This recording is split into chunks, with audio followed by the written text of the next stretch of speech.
two teams that no one is doubting can win the Super Bowl. 2-11-3 teams. Christmas night, a battle. The Ravens go to San Francisco to take on the 49ers.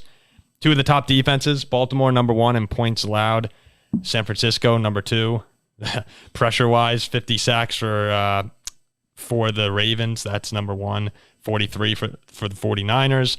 Like it should be a great game. They match up very similarly. It's the second biggest spread Lamar Jackson has ever had as an underdog. 5.5 points. Back in 2018, he was a 7-point dog at the Chiefs. You know his record outright as an underdog, though, Lamar Jackson? 13 games. No idea. I was going to say like 5-1, but 13 games, 10-3? 9-4. 9-4. As an underdog. So a lot of times Lamar Jackson is winning these games. I'm excited. Again, another one, probably the second best game of the week, if not the best. To see the MVP matchup here. Purdy versus Lamar versus McCaffrey. All of them are having fantastic ends to the season right now. Ziggy, when you look at this game, do you think the Ravens are the top challenger to the 49ers in the National Football League?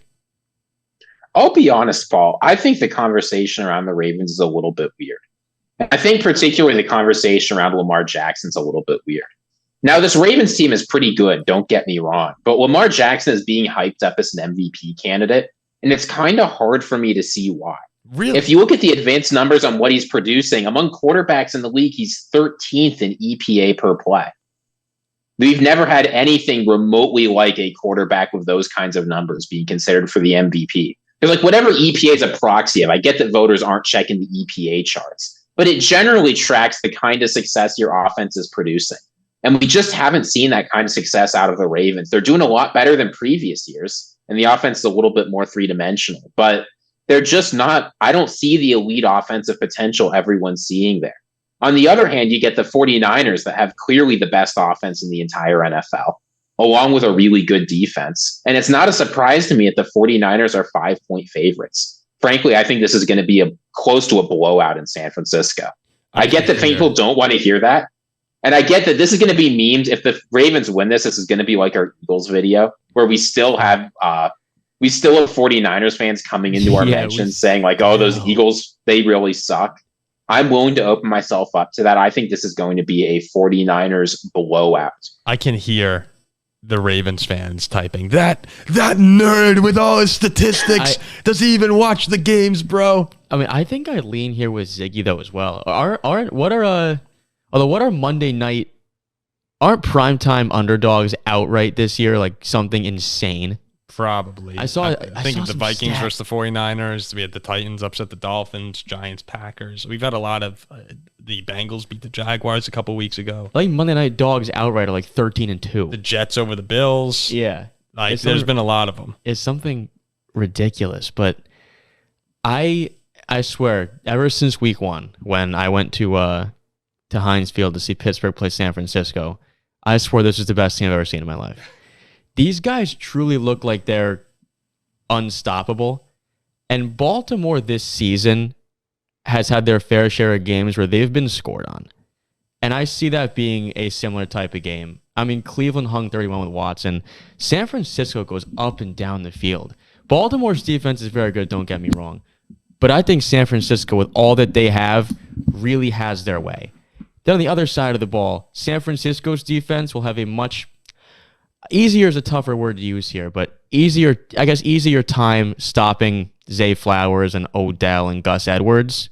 Keaton Mitchell. You could leave it, Zach. I'll take it out post. But him getting hurt is a huge loss to Baltimore. San Fran, to me, has an easier time stopping that offense with Zay and Odell and Gus and Lamar than Baltimore stopping that freak show in San Francisco.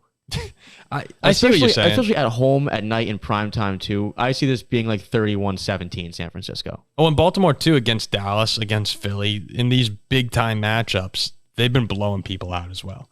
It's not even close, but they pull away in third quarter, fourth quarter. We're getting ready to do our shows on the volume, and I have to be scrambling to get things ready because I thought I had an extra hour. It's like, this game's over. Who cares anymore? A team who went on the road to Philly, I know Philly's lost 3 in a row, but a team who goes on the road there and wins by 30 points, I'm not picking against them. Ziggy, can I ask you? Oh, sorry. Did you have a point you'd like to make? I was going to say here, Here's my worry about this game, because I think, Jack, you get it right. This Ravens defense is very, very good. They're probably the best in the league.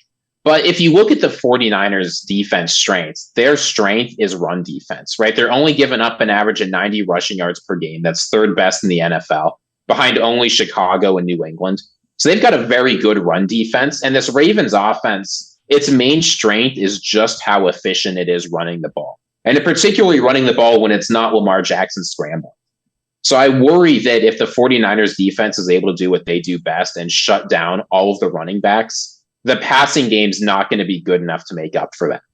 Well, this very well could be a game of just who wants it more. You're going to have Roquan Smith and Patrick Queen versus that 49ers offensive line and McCaffrey. The other side, you have Warner and Greenlaw like trying to shut down Lamar and the rest of the Ravens rushing attack. It's going to be one of those tough games. So maybe the explosive plays could wind up being the determining factor here. And San Francisco right now is making more of them than anyone else in the league, outside of maybe Miami. This could be a very potential Super Bowl type preview game. Yeah. I mean, it wouldn't shock me at all. But Ziggy, back to that initial question I was asking you. Are the Ravens the biggest challenge to San Francisco in the league? I don't think so.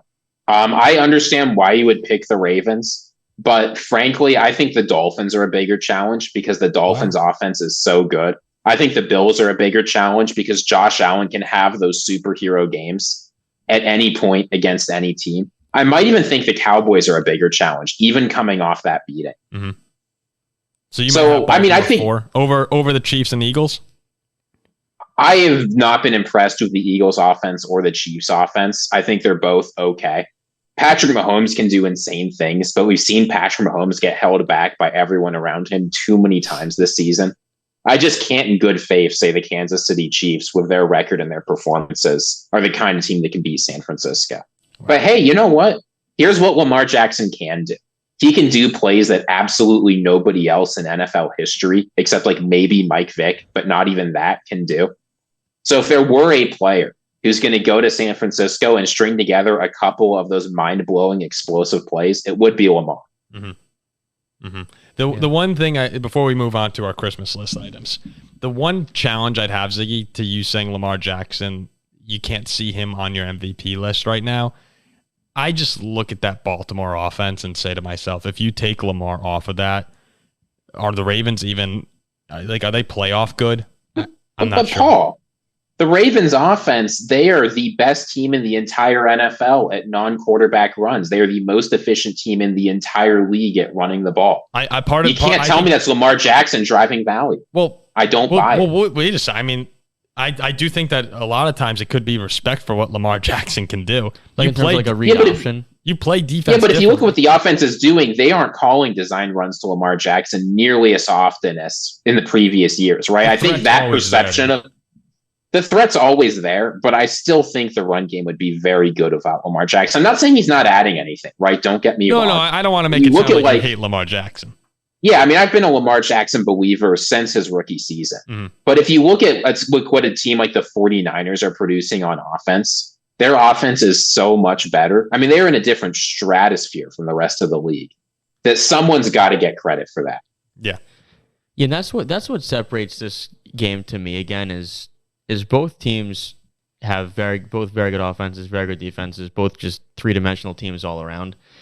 But San Fran's San Fran's offense is significantly better to me than Baltimore's. If San Francisco blows out Baltimore, then it's just going to feel like, can anyone stop this team? I think they will. I think they will blow them out. Wow. If San Francisco blows out Baltimore, the 49ers might get minus odds to win the Super Bowl. Can't you see this being a game where that is super hyped up at night in San Francisco, like San Francisco versus Dallas, like the same type of thing? Oh, and Lamar's like 2 picks. And they get to Lamar, they're in the backfield all day. 200 rushing yards, 200 receiving yards. Ravens' run game goes nowhere. Purdy's throwing all over the place. Can't you see that? I can see it. But the Baltimore defense, if there's one defense in the league that I want to see go against San Francisco, it would be them right now. So, that'll be great. You have Hamilton versus Kittle, the linebackers, like I said. To me, it would be a much better game if this was in Baltimore. Me too. Agreed. But this is also a chance for Baltimore to put their foot down as the number one team in the AFC. Yeah. In the public eye, at least. Not that they care.